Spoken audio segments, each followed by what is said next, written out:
ಶ್ರೀ ಗುರುಭ್ಯೋ ನಮಃ. ಹರಿ ಓಂ. ಪೂಜ್ಯಾಯ ರಾಘವೇಂದ್ರಾಯ ಸತ್ಯಧರ್ಮ ರಥಾಯ ಚ ಭಜತಾಂ ಕಲ್ಪವೃಕ್ಷಾಯ ನಮತಾಂ ಕಾಮಧೇನವೇ. ಸರ್ವೇಪಿ ಸುಖಿನಃ ಸಂತು ಸರ್ವೇ ಸಂತು ನಿರಾಮಯಾಃ ಸರ್ವೇ ಭದ್ರಾಣಿ ಪಶ್ಯಂತು ಸರ್ವೇ ಸುಗುಣಶಾಲಿನಃ.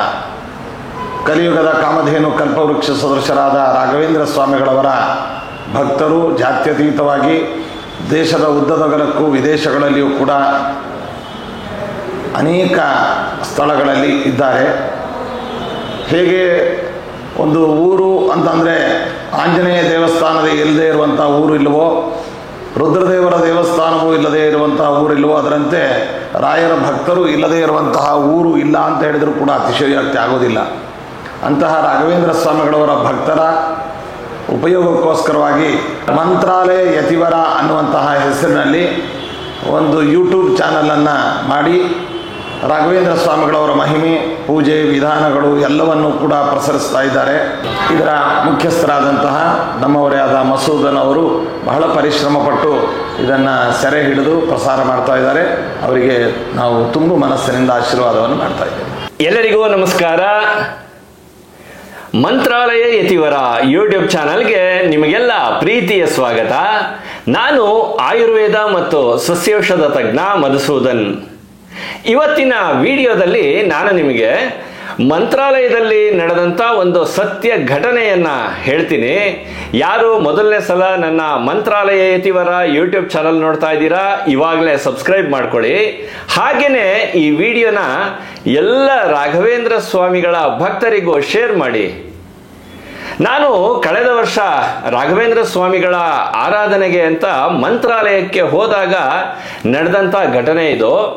ರಾಘವೇಂದ್ರ ಸ್ವಾಮಿಗಳ ಬೃಂದಾವನದ ಸುತ್ತ ಪ್ರದಕ್ಷಿಣೆ ನಮಸ್ಕಾರ ಮಾಡ್ತಾ ಇದ್ದೆ. ಆಗ ಒಬ್ಬ ವ್ಯಕ್ತಿ ನನ್ನ ಹತ್ರ ಬಂದು ಅವ್ರ ಪರಿಚಯ ಮಾಡಿಕೊಂಡ್ರು. ಸರ್, ನಾನು ಯೂಟ್ಯೂಬಲ್ಲಿ ನಿಮ್ಮ ಮಂತ್ರಾಲಯ ಯತಿವರ ಯೂಟ್ಯೂಬ್ ಚಾನಲಲ್ಲಿ ನಿಮ್ಮ ವಿಡಿಯೋಗಳನ್ನೆಲ್ಲ ನೋಡ್ತಾ ಇರ್ತೀನಿ. ತುಂಬ ಒಳ್ಳೆ ಮಾಹಿತಿಗಳನ್ನು ಕೊಡ್ತಾ ಇರ್ತೀರಾ, ಸಾಕಷ್ಟು ರಾಯರ ಮಹಿಮೆಗಳನ್ನು ಕೂಡ ಹೇಳ್ತಾ ಇರ್ತೀರಾ. ನನ್ನ ಜೀವನದಲ್ಲಿ, ನನ್ನ ಬದುಕಿನಲ್ಲಿ ರಾಘವೇಂದ್ರ ಸ್ವಾಮಿಗಳು ಮಾಡಿದ ಪವಾಡ ಮತ್ತೆ ರಾಯರು ನನಗೆ ಕೊಟ್ಟ ವರವನ್ನ ನಿಮ್ಮ ಮುಂದೆ ಹೇಳ್ಕೋಬೇಕು ಅಂತ ಆಸೆ. ನಾನು ಹೇಳ್ಕೋಬೋದಾ ಅಂತ ಕೇಳಿದ್ರು. ಖಂಡಿತವಾಗ್ಲೂ ಹೇಳ್ಕೊಳ್ಳಿ ಅಂತ ನಾನು ಹೇಳಿದೆ. ಸರಿ, ಆ ವ್ಯಕ್ತಿ ಅವರ ಬದುಕಿನಲ್ಲಿ ನಡೆದಂತ ಆ ಘಟನೆಯನ್ನ ನನಗೆ ಹೇಳಿದ್ರು. ಆ ಘಟನೆ ಏನು ಅನ್ನೋದನ್ನ ನಾನು ನಿಮಗೆ ಹೇಳ್ತೀನಿ. ನೋಡಿ, ಈ ವ್ಯಕ್ತಿ 15 ವರ್ಷಗಳ ಹಿಂದೆ ಅವರ ಅಣ್ಣ ಅವರ ಪಾಲಲ್ಲಿ ಬಂದಿದ್ದಂಥ ಆಸ್ತಿಯನ್ನೆಲ್ಲ ಕಿತ್ಕೊಂಡು ಮನೆಯಿಂದ ಇವರನ್ನ ಹೊರಗೆ ಹಾಕ್ಬಿಟ್ರಂತೆ.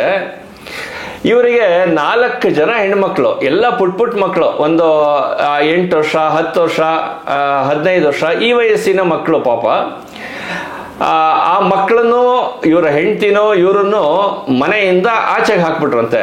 ಅಂದ್ರೆ ತಂದೆ ಅಣ್ಣ ತಮ್ಮಂದರಿಗೆ ಅಂತ ಏನು ಆಸ್ತಿ ಭಾಗ ಮಾಡಿ ಕೊಟ್ಟಿದ್ರು, ಅದರಲ್ಲೂ ಕೂಡ ಮೋಸ ಮಾಡಿ ಈ ಆಸ್ತಿಯಲ್ಲಿ ನಿನಗೆ ಯಾವುದೇ ಪಾಲು ಬರೋದಿಲ್ಲ ಅನ್ನೋ ರೀತಿಯಲ್ಲಿ ಮಾಡಿ ಇವರ ಅಣ್ಣ ಇವ್ರಿಗೆ ಏನೂ ಕೊಡ್ದಲ್ಲೇ, ಒಂದು ಪೈಸೆಯನ್ನು ಕೊಡದೆ ಮನೆಯಿಂದ ಇವರನ್ನ ಆಚೆಗೆ ಹಾಕ್ಬಿಟ್ರಂತೆ.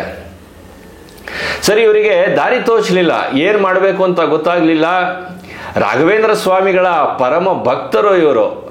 ನಿಂತ್ರೆ ಕೂತ್ರೆ ಯಾವಾಗಲೂ ರಾಘವೇಂದ್ರ ರಾಘವೇಂದ್ರ ಅಂತ ಸ್ಮರಣೆ ಮಾಡುವಂಥ ವ್ಯಕ್ತಿ. ಇಂಥ ವ್ಯಕ್ತಿಯ ಬದುಕಿನಲ್ಲಿ ಹೀಗಾದಾಗ ಅವರಿಗೆ ಏನು ಮಾಡಬೇಕು ಅಂತ ತೋಚಲೇ ಇಲ್ಲ.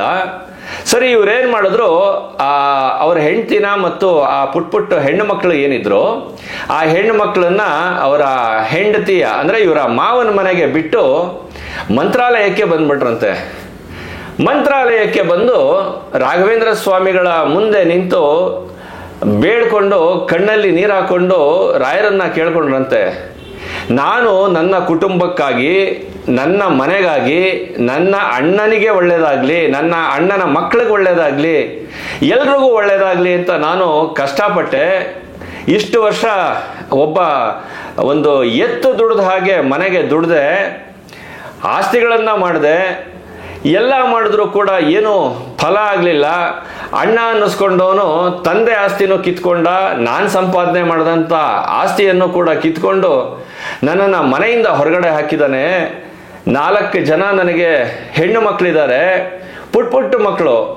ನಾನು ಭವಿಷ್ಯ ಏನು ಮಾಡಲಿ, ನನಗೆ ಮುಂದಿನ ಭವಿಷ್ಯ ಏನು, ನನಗೇನು ಗೊತ್ತಾಗ್ತಾ ಇಲ್ಲ, ನಿಮ್ಮನ್ನೇ ನಂಬಿದ್ದೀನಿ, ನನಗೆ ಒಂದು ದಾರಿ ತೋರಿಸೋವರೆಗೂ ನಾನು ನಿಮ್ಮ ಪಾದವನ್ನು ಬಿಟ್ಟು ಹೋಗೋದಿಲ್ಲ ಅಂತ ಹೇಳಿ ಪ್ರತಿನಿತ್ಯ ರಾಘವೇಂದ್ರ ಸ್ವಾಮಿಗಳಿಗೆ ಬೆಳಗ್ಗೆಯಿಂದ ಸಂಜೆ ತನಕ ಪ್ರದಕ್ಷಿಣೆ ಮಾಡೋದಂತೆ.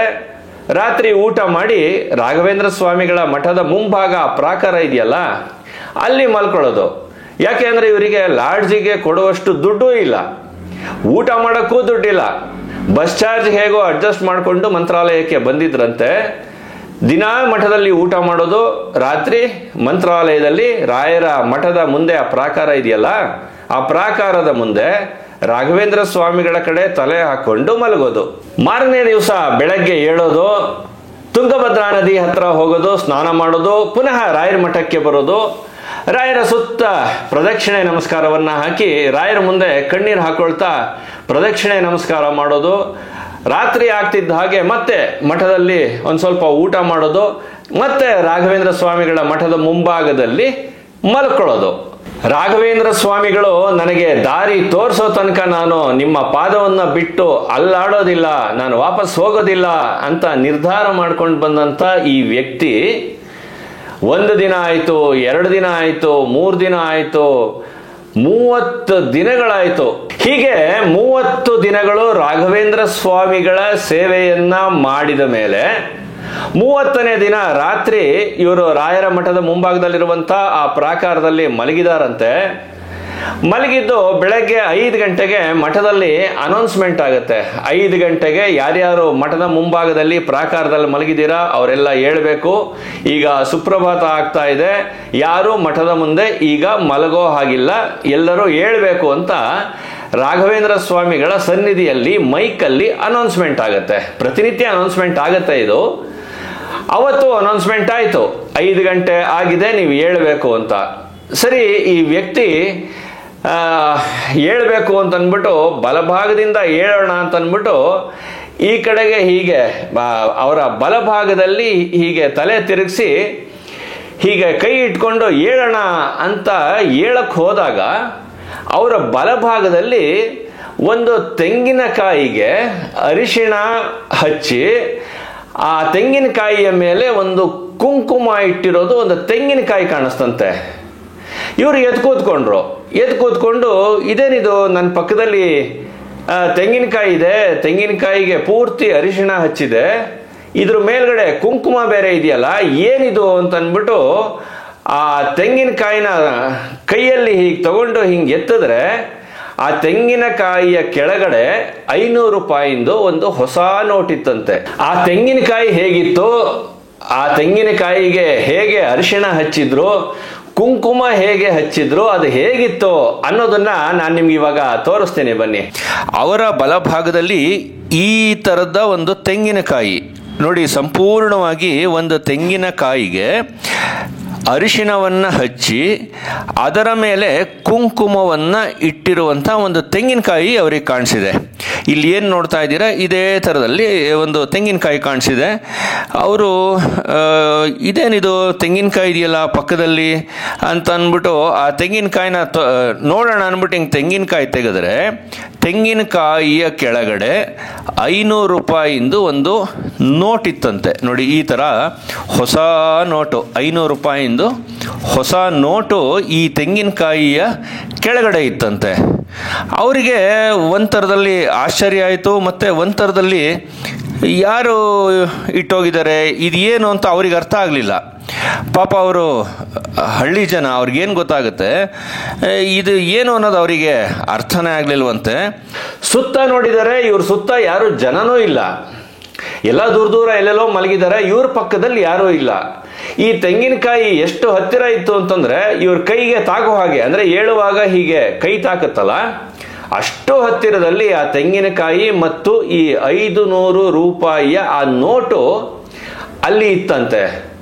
ಸರಿ, ಇವ್ರಿಗೆ ಏನು ಮಾಡಬೇಕು ಅಂತ ಗೊತ್ತಾಗ್ಲಿಲ್ಲ. ಇವ್ರ ಹತ್ರ ಒಂದು ಬ್ಯಾಗ್ ಇತ್ತು, ಬಟ್ಟೆ ಹಾಕೊಳ್ಳೋಕ್ಕೆ ಅಂತ ಒಂದು ಬ್ಯಾಗ್ ಇಟ್ಕೊಂಡಿದ್ರಂತೆ.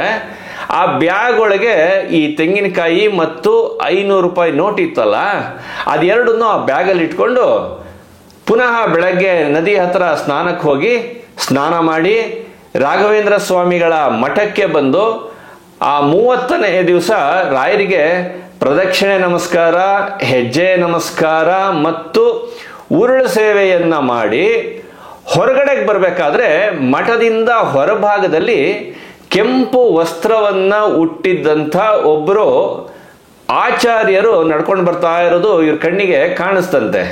ಸರಿ, ಇವ್ರು ಏನ್ ಮಾಡಿದ್ರು, ಮಠದಿಂದ ಹೊರಗಡೆಗೆ ಬರ್ತಾ ಇದ್ದಂಥ ಆ ಕೆಂಪು ವಸ್ತ್ರಧಾರಿಯ ಆಚಾರ್ಯರನ್ನ ಫಾಲೋ ಮಾಡ್ಕೊಂಡು ಹೋದ್ರಂತೆ. ಅವ್ರ ಹಿಂದೆನೇ ಹೋದ್ರಂತೆ. ಅವರು ಆ ಮಂಚಾಲಮ್ಮನ ಗುಡಿಯಿಂದ ನದಿಯ ಹತ್ತಿರಕ್ಕೆ ನಡ್ಕೊಂಡು ಹೋಗ್ತಾ ಇದ್ದಾರೆ. ಇವರು ಅವರನ್ನ ಹಿಂಬಾಲಿಸ್ಕೊಂಡು ಅವ್ರ ಹಿಂದೆನೇ ಹೋಗ್ತಾ ಇದ್ದಾರೆ. ನೋಡಿ, ರಾಘವೇಂದ್ರ ಸ್ವಾಮಿಗಳು ಒಲಿದ್ರೆ ಏನಾಗತ್ತೆ, ಏನೇನು ಘಟನೆಗಳು ಸಂಭವಿಸುತ್ತೆ ಅಂತ ಅನ್ನೋದಕ್ಕೆ ಈ ಘಟನೆ ಸಾಕ್ಷಿ. ಇಲ್ಲಿ ನದಿ ಹತ್ರ ಈ ಆಚಾರ್ಯರು ನಡ್ಕೊಂಡು ಹೋಗ್ತಾ ಇದ್ದಾರೆ. ಈ ವ್ಯಕ್ತಿ ಅವರನ್ನ ಹಿಂಬಾಲಿಸ್ಕೊಂಡು ನದಿ ತನಕ ಹೋಗ್ತಾ ಇದ್ದಾರೆ.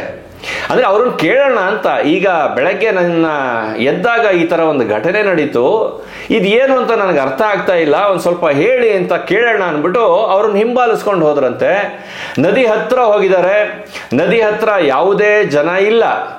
ಅಂತ ಸ್ಥಳಕ್ಕೆ ಹೋಗಿ ಆಚಾರ್ಯರು ಒಂದು ಸಲ ಹೀಗೆ ತಿರುಗಿ ನೋಡಿದ್ರಂತೆ. ಅಂದ್ರೆ ಅವರನ್ನ ತಿರುಗಿ ನೋಡಿದ್ದಾರೆ, ಇವ್ರು ಅವ್ರ ಹಿಂದೆ ನಿಂತಿದ್ದಾರೆ. ಸರಿ, ಯಾಕಪ್ಪ ನನ್ನ ಹಿಂದೆ ಬರ್ತಾ ಇದೀಯಾ ಅಂತ ಕೇಳಿದ್ರಂತೆ ಅವ್ರ ಆಚಾರ್ಯರು. ಅವಾಗ ಈ ವ್ಯಕ್ತಿ ಹೇಳಿದ್ರಂತೆ, ಆಚಾರ್ಯರೇ, ನನ್ನ ಜೀವನದಲ್ಲಿ ಹೀಗೆಲ್ಲ ನಡೆದಿದೆ. ನನ್ನ ಅಣ್ಣ ನನ್ನ ಆಸ್ತಿನ ಕಿತ್ಕೊಂಡು ನನ್ನ ಹೆಂಡತಿ ಮಕ್ಕಳ ಸಮೇತ ನನ್ನಿಂದ ಮನೆಯಿಂದ ಆಚೆಗೆ ಹಾಕ್ಬಿಟ್ಟ. ರಾಘವೇಂದ್ರ ಸ್ವಾಮಿಗಳ ಸನ್ನಿಧಿಗೆ ಬಂದು ಇವತ್ತಿಗೆ 30 ದಿವಸ ಆಯಿತು. ನಿನ್ನೆ ಬೆಳಗ್ಗೆ ನಾನು ರಾತ್ರಿ ಮಲಗಿ ಇವತ್ತು ಬೆಳಗ್ಗೆ ಏಳುವಾಗ ನನ್ನ ಬಲಭಾಗದಲ್ಲಿ ಈ ತೆಂಗಿನಕಾಯಿ, ಅರಿಶಿಣ ಮತ್ತು ಕುಂಕುಮ ಹಚ್ಚಿರುವಂತ ಈ ತೆಂಗಿನಕಾಯಿ, ಇದರ ಕೆಳಗಡೆ 500 ರೂಪಾಯಿಯಿಂದ ಒಂದು ನೋಟ್ ಇತ್ತು. ಸುತ್ತ ನೋಡಿದೆ, ಯಾರಾದ್ರೂ ಬಿಟ್ಟೋಗಿದಾರೇನೋ ಅಂತ ನೋಡಿದೆ, ಯಾರೂ ಇರ್ಲಿಲ್ಲ, ಜನ ಇರ್ಲಿಲ್ಲ. ಇದೇನು ಅಂತ ಗೊತ್ತಾಗ್ಲಿಲ್ಲ, ದಯಮಾಡಿ ನನಗೆ ಇದೇನು ಅಂತ ತಿಳಿಸ್ಕೊಡ್ಬೇಕು ಅಂತ ಆಚಾರ್ಯರನ್ನ ಈ ವ್ಯಕ್ತಿ ಕೇಳಿದ್ರಂತೆ. ಅವಾಗ ಆಚಾರ್ಯರು ಹೇಳಿದ್ರಂತೆ, ನೋಡಪ್ಪ, ಇದು ರಾಘವೇಂದ್ರ ಸ್ವಾಮಿಗಳು ನಿನ್ನ ಭಕ್ತಿಗೆ, ನಿನ್ನ ನೋವಿಗೆ ಒಲಿದು ನಿನಗೆ ಅನ್ನಕ್ಕೆ ಅಂತ ಒಂದು ದಾರಿ ಮಾಡಿಕೊಡ್ತಾ ಇದ್ದಾರೆ. ಇದರ ಅಂದ್ರೆ ಈ ತೆಂಗಿನಕಾಯಿ ಮತ್ತು ಆ ಅರಿಶಿಣ ಹಚ್ಚಿದ ತೆಂಗಿನಕಾಯಿ, ಕುಂಕುಮ ಮತ್ತು ಈ ಹಣ ಇದೆಯಲ್ಲ, ಇದು ಏನನ್ನು ಸೂಚಿಸ್ತಾ ಇದೆ ಅಂತಂದ್ರೆ, ನೀನು ನನ್ನ ಸನ್ನಿಧಿಯಲ್ಲೇ ಇದ್ದು ತೆಂಗಿನಕಾಯಿಯನ್ನ ಮಾರಾಟ ಮಾಡಿಕೊಂಡು ನಿನ್ನ ಜೀವನವನ್ನ ಆರಂಭ ಮಾಡಿದ್ರೆ ನಿನ್ನ ಬದುಕನ್ನ ನಾನು ಬಂಗಾರ ಮಾಡ್ತೀನಿ ಅಂತ ರಾಘವೇಂದ್ರ ಸ್ವಾಮಿಗಳು ನಿನಗೆ ಹೇಳ್ತಾ ಇದ್ದಾರೆ. ಅದಕ್ಕೆ ವ್ಯಾಪಾರ ಮಾಡೋದಕ್ಕೆ ಅಂತ ನಿನಗೆ 500 ರೂಪಾಯಿ ಬಂಡವಾಳ ಕೂಡ ರಾಯರೇ ಕೊಟ್ಟಿದ್ದಾರೆ. ನೀನೆಷ್ಟು ಅದೃಷ್ಟವಂತ ಅಂತ ಆ ಆಚಾರ್ಯರು ಹೇಳಿದ್ರಂತೆ. ಇವ್ರಿಗೆ ಏನ್ ಮಾಡಬೇಕು ಅಂತ ಗೊತ್ತಾಗ್ಲಿಲ್ಲ. ನಾನು ಏನ್ ಮಾಡ್ಲಿ ಈಗ ಅಂತ ಮತ್ತೆ ಪುನಃ ಅವ್ರನ್ನ ಕೇಳಿದ್ರಂತೆ. ಏನಿಲ್ಲಪ್ಪ, 500 ರೂಪಾಯಿ ರಾಯರು ನಿನಗೆ ಕೊಟ್ಟಿದಾರಲ್ವಾ, ಆ 500 ರೂಪಾಯಿಯಲ್ಲಿ ತೆಂಗಿನಕಾಯಿನ ಖರೀದಿ ಮಾಡು. ರಾಯರ ಭಕ್ತರು ಮಠಕ್ಕೆ ಬರ್ತಾರಲ್ಲ, ಆ ಭಕ್ತರಿಗೆ ತೆಂಗಿನಕಾಯಿಯನ್ನ ಮಾರಾಟ ಮಾಡು. ಹೀಗೆ ನಿನ್ ಜೀವನ ಆರಂಭ ಮಾಡು ಅಂತ ರಾಘವೇಂದ್ರ ಸ್ವಾಮಿಗಳು ನಿನಗೆ ಹೇಳಿದ್ದಾರೆ. ಈ ಕೆಲಸ ನೀನ್ ಮಾಡು ಅಂತ ಅಂದ್ಬಿಟ್ಟು ಆಚಾರ್ಯರು ನದಿ ಹತ್ರ ಒಂದು 10-20 ಮೆಟ್ಲು ಹೋಗಿದ್ದಷ್ಟೇ ಇವ್ರ ಕಣ್ಣಿಗೆ ಕಂಡಿದೆಯಂತೆ. ಆಮೇಲೆ ನೋಡಿದ್ರೆ ಆಚಾರ್ಯರ ಕಣ್ಣಿಗೆ ಕಂಡೇ ಇಲ್ಲ. ಅವ್ರು ಎಲ್ಲಿ ಹೋದ್ರು ಅಂತಾನೆ ಗೊತ್ತಿಲ್ಲ. ಸರಿ, ಇವರಿಗೆ ರಾಘವೇಂದ್ರ ಸ್ವಾಮಿಗಳೇ ನನಗೆ ಅನ್ನಕ್ಕೆ ದಾರಿ ತೋರಿಸಿದರೆ, ನಾನು ಇದನ್ನ ಮಾಡಲೇಬೇಕು ಅಂತ ನಿಶ್ಚಯ ಮಾಡಿ ಈ ವ್ಯಕ್ತಿ 500 ರೂಪಾಯಿ ಇತ್ತಲ್ಲ, ಆ 500 ರೂಪಾಯಿ ತಗೊಂಡು ಮಂತ್ರಾಲಯದಲ್ಲಿ ತೆಂಗಿನಕಾಯಿ ವ್ಯಾಪಾರ ಎಲ್ಲಿ ಮಾಡ್ತಾ ಇದ್ರು ಅಲ್ಲಿಗೆ ಹೋಗಿ ಒಂದು 10-20 ತೆಂಗಿನಕಾಯಿಗಳನ್ನ ತಗೊಂಡು ಒಂದು ಕವರಲ್ಲಿ ತೆಂಗಿನಕಾಯಿ, ವಿಳ್ಳೆದೆಲೆ, ಕರ್ಪೂರ, ಊದ್ಗಡ್ಡಿ ಇದನ್ನೆಲ್ಲ ಹಾಕೊಂಡು ಬಂದು ಅವತ್ತಿಂದನೇ ರಾಘವೇಂದ್ರ ಸ್ವಾಮಿಗಳ ಸನ್ನಿಧಿಗೆ ಅಂದ್ರೆ ಮಂತ್ರಾಲಯಕ್ಕೆ ಬರುವಂತ ಭಕ್ತರಿಗೆ ತೆಂಗಿನಕಾಯಿ ವ್ಯಾಪಾರ ಅಂದ್ರೆ ತೆಂಗಿನಕಾಯಿಯನ್ನ ಮಾರಾಟ ಮಾಡೋದನ್ನ ಶುರು ಮಾಡಿದ್ರು. ನಿಮಗೆ ಆಶ್ಚರ್ಯ ಅಂತ ಅನ್ಸುತ್ತೋ ಏನನ್ಸುತ್ತೋ ಅದು ನಿಮ್ಮ ಕಲ್ಪನೆಗೆ ಬಿಟ್ಟಿದ್ದು. ನೋಡಿ, ರಾಘವೇಂದ್ರ ಸ್ವಾಮಿಗಳು 500 ರೂಪಾಯಿ ಕೊಟ್ರು, ಇವ್ರಿಗೆ 500 ರೂಪಾಯಿ ಬಂಡವಾಳ ಕೊಟ್ರು. ಇವರು ಪ್ರಾರಂಭ ಮಾಡಿದ್ರಲ್ಲ, ಅವತ್ತೇ ತೆಂಗಿನಕಾಯಿ ವ್ಯಾಪಾರ ಆರಂಭ ಮಾಡಿದ್ರಲ್ಲ, ಸಂಜೆ ಹೊತ್ತಿಗೆ ಇವರ ಕೈಯಲ್ಲಿ 2,000 ರೂಪಾಯಿ ಇತ್ತಂತೆ. ಅಂದ್ರೆ ತೆಂಗಿನಕಾಯಿ ತಗೊಂಡು ಬಂದು ಒಂದು 10-15 ನಿಮಿಷಕ್ಕೆ ತೆಂಗಿನಕಾಯಿ ವ್ಯಾಪಾರ ಆಗೋಯ್ತು. ಮತ್ತೆ ಹೋಗು, ಮತ್ತೆ ತೆಂಗಿನಕಾಯಿ ತಗೊಂಬ, ಇಲ್ಲಿ ಮಾರಾಟ ಮಾಡು. ಹೀಗೆ ಮಾಡಿ ಮಾಡಿ ಮಾಡಿ ಸಂಜೆ ಹೊತ್ತಿಗೆ 1,500 2,000 ರೂಪಾಯಿ ತನಕ ವ್ಯಾಪಾರ ಆಗೋಯ್ತು. ಇವರಿಗೆ ರಾಘವೇಂದ್ರ ಸ್ವಾಮಿಗಳ ಕೊಟ್ಟಂತ ಬಂಡವಾಳ ಎಷ್ಟು? 500 ರೂಪಾಯಿ. ಸರಿ, ಇವ್ರೇನ್ ಮಾಡಿದ್ರು, ಪ್ರತಿನಿತ್ಯ ಅದೇ ಬಂಡವಾಳದಲ್ಲಿ ತೆಂಗಿನಕಾಯಿ ತಗೊಂಡ್ಬರೋದು, ರಾಘವೇಂದ್ರ ಸ್ವಾಮಿಗಳ ಸನ್ನಿಧಿಗೆ ಮಂತ್ರಾಲಯಕ್ಕೆ ಯಾರ್ಯಾರು ಬರ್ತಾರೆ ಅವರಿಗೆ ತೆಂಗಿನಕಾಯಿಯನ್ನ ಮಾರಾಟ ಮಾಡುವಂತ ಕೆಲಸ, ವ್ಯಾಪಾರ ಶುರು ಮಾಡಿದ್ರಂತೆ. ಇದು ಬೆಳೀತಾ ಬೆಳೀತಾ ಬೆಳೀತಾ 1 ತಿಂಗಳಾಯ್ತು, 2 ತಿಂಗಳಾಯ್ತು, 3 ತಿಂಗಳಾಯ್ತು. 6 ತಿಂಗಳಾಗೋ ವೇಳೆಗೆ ಇವರು ಪ್ರತಿನಿತ್ಯ 15ರಿಂದ 20 ಸಾವಿರ ಪ್ರತಿನಿತ್ಯ ದುಡಿಯೋ ಹಾಗಾಗೋಯ್ತಂತೆ. ಅಂದ್ರೆ ಅಷ್ಟು ತೆಂಗಿನಕಾಯಿ ವ್ಯಾಪಾರ. ಮಂತ್ರಾಲಯಕ್ಕೆ ಏನು ಕಡಿಮೆ ರಾಘವೇಂದ್ರ ಸ್ವಾಮಿಗಳ ಭಕ್ತರು ಬರ್ತಾರ? ಅಷ್ಟು ಜನ ಬರ್ತಾರೆ. ಇವರು ಪ್ರತಿನಿತ್ಯ 10ರಿಂದ 15 ಸಾವಿರ ರೂಪಾಯಿ ವ್ಯಾಪಾರ ಮಾಡಕ್ ಶುರು ಮಾಡಿದ್ರು. 1 ವರ್ಷ ಕಳೀತು, 2 ವರ್ಷ ಕಳೀತು, 5 ವರ್ಷ ಕಳೀತು.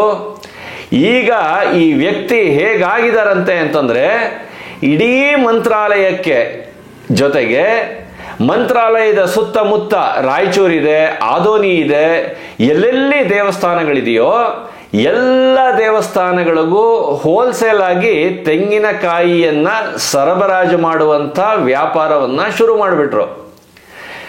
ಹೀಗೆ ವ್ಯಾಪಾರ ಶುರು ಮಾಡಿದ ಮೇಲೆ ಅವರು ಕೋಟ್ಯಾಧಿಪತಿಗಳಾಗೋದ್ರಂತೆ.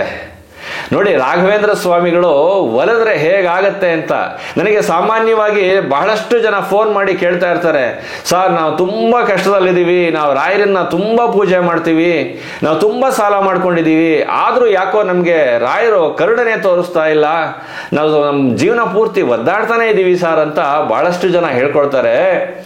ನೋಡಿ, ರಾಘವೇಂದ್ರ ಸ್ವಾಮಿಗಳನ್ನ ಒಲಿಸ್ಕೋಬೇಕು ಅಂತಂದ್ರೆ ರಾಯರಲ್ಲಿ ಅಚಲವಾದಂತ ನಂಬಿಕೆ ಇರಬೇಕು.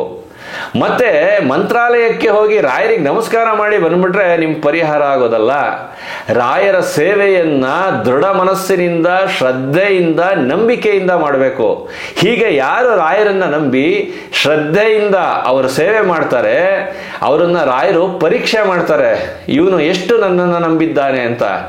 ಹಾಗೆ ನಂಬಿದ ಭಕ್ತನನ್ನ ಯಾವತ್ತೂ ರಾಯರು ಕೈ ಬಿಡೋದಿಲ್ಲ. ಅದಕ್ಕೆ ಈ ವ್ಯಕ್ತಿನೇ ಉದಾಹರಣೆ. ನೋಡಿ, ಈಗ ಆ 4 ಜನ ಹೆಣ್ಣು ಮಕ್ಕಳು ದೊಡ್ಡವರಾಗಿದ್ದಾರೆ, ಎಲ್ರಿಗೂ ಚೆನ್ನಾಗಿ ವಿದ್ಯಾಭ್ಯಾಸ ಕೊಟ್ಟಿದ್ದಾರೆ. 4 ಹೆಣ್ಣು ಮಕ್ಕಳಿಗೆ ಸ್ವಂತ ಮನೆ ಕಟ್ಟಿಸ್ಕೊಟ್ಟಿದಾರಂತೆ. ಈಗ ಅವರನ್ನ ಮಂತ್ರಾಲಯದಿಂದ ಹೆಣ್ಮಕ್ಳು ಬಂದ್ಬಿಡಿ, ನಾವು ಇವಾಗ ಚೆನ್ನಾಗಿದ್ದೀವಲ್ಲ, ಯಾಕೆ ಕಷ್ಟ ಪಡ್ತೀರಾ ಅಂತಂದ್ರೆ ಅವ್ರು ಹೇಳ್ತಾರಂತೆ, ನನಗೆ ಏನೂ ಇಲ್ಲದೆ ಇದ್ದಂಥ ಕಾಲದಲ್ಲಿ ನನ್ನ ಬದುಕನ್ನ ಬಂಗಾರ ಮಾಡಿದ್ದು ರಾಘವೇಂದ್ರ ಸ್ವಾಮಿಗಳು. ರಾಗಪ್ಪನ ಪಾದವನ್ನ ಬಿಟ್ಟು ನಾನು ಎಲ್ಲಿಗೂ ಬರಲ್ಲ, ನೀವೆಲ್ಲ ಚೆನ್ನಾಗಿದ್ದೀರಾ, ನೀವು ಚೆನ್ನಾಗಿರಿ ಅಂತ ಹೇಳಿ ಹೆಣ್ಣು ಮಕ್ಕಳಿಗೆ ಸ್ವಂತ ಮನೆಯನ್ನ ಕಟ್ಟಿಸ್ಕೊಟ್ಟು, ಅಳಿಯಂದ್ರಿಗೆಲ್ಲ ಒಂದೊಂದು ವ್ಯವಹಾರವನ್ನ ಮಾಡಿಕೊಟ್ಟು, ಬೇರೆ ಬೇರೆ ಊರಲ್ಲಿ ವ್ಯವಹಾರವನ್ನ ಮಾಡಿಕೊಟ್ಟು, ಈಗ ಈ ವ್ಯಕ್ತಿ ಮಂತ್ರಾಲಯದಲ್ಲಿ ತನ್ನ ಹೆಂಡತಿಯ ಜೊತೆ ಸುಖವಾಗಿ ಸಂಸಾರ ಮಾಡ್ತಾ ಇದ್ದಾರೆ, ಅದು ಕೋಟ್ಯಾಧಿಪತಿ ಆಗಿ. ನೋಡಿ ಹೇಗೆ ರಾಘವೇಂದ್ರ ಸ್ವಾಮಿಗಳ ಅನುಗ್ರಹ ಆಗ್ಬಿಟ್ರೆ ಅವನ ಬದುಕು ಎಲ್ಲ ಹೊರಟೋಗ್ಬಿಡುತ್ತೆ ಅನ್ನೋದಕ್ಕೆ ಈ ವ್ಯಕ್ತಿನೇ ಸಾಕ್ಷಿ. ಇದು ಮಂತ್ರಾಲಯದಲ್ಲಿ ನಡೆದಂತ ಒಂದು ಸತ್ಯ ಘಟನೆ. ಇವತ್ತಿನ ವಿಡಿಯೋದಲ್ಲಿ ರಾಘವೇಂದ್ರ ಸ್ವಾಮಿಗಳ ಭಕ್ತರೊಬ್ಬರು ಮಂತ್ರಾಲಯಕ್ಕೆ ಹೋಗಿ 1 ತಿಂಗಳ ಕಾಲ ರಾಘವೇಂದ್ರ ಸ್ವಾಮಿಗಳ ಸೇವೆಯನ್ನ ಮಾಡಿದ ಮೇಲೆ ರಾಯರು ಅವರ ಬದುಕಿನಲ್ಲಿ ಮಾಡಿದಂಥ ಒಂದು ಪವಾಡ ಮತ್ತು ಸತ್ಯ ಘಟನೆಯನ್ನ ನಿಮ್ಗೆಲ್ಲ ಹೇಳಿದ್ದೀನಿ. ಮುಂದಿನ ಸಂಚಿಕೆಯಲ್ಲಿ ಮತ್ತೊಂದು ರಾಘವೇಂದ್ರ ಸ್ವಾಮಿಗಳ ಪವಾಡವನ್ನ ಮತ್ತು ಮಹಿಮೆಯನ್ನ ತಗೊಂಡು ಮತ್ತೆ ನಿಮ್ಮ ಮುಂದೆ ಬರ್ತೀನಿ. ಅಲ್ಲಿವರೆಗೂ ಎಲ್ರಿಗೂ ನಮಸ್ಕಾರ. ಸರಿ ಗಮ ಗರಿ ಗಮ ಪದನಿ ಸರಿ ಧನಿ ಧನಿ ಧ ಸರಿ ಧನಿ ಸರಿ ಗರಿ ಸರಿ ಸರಿ ಧನಿ ಸರಿ ಗಮ ಗರಿ ಧನಿ ಸರಿ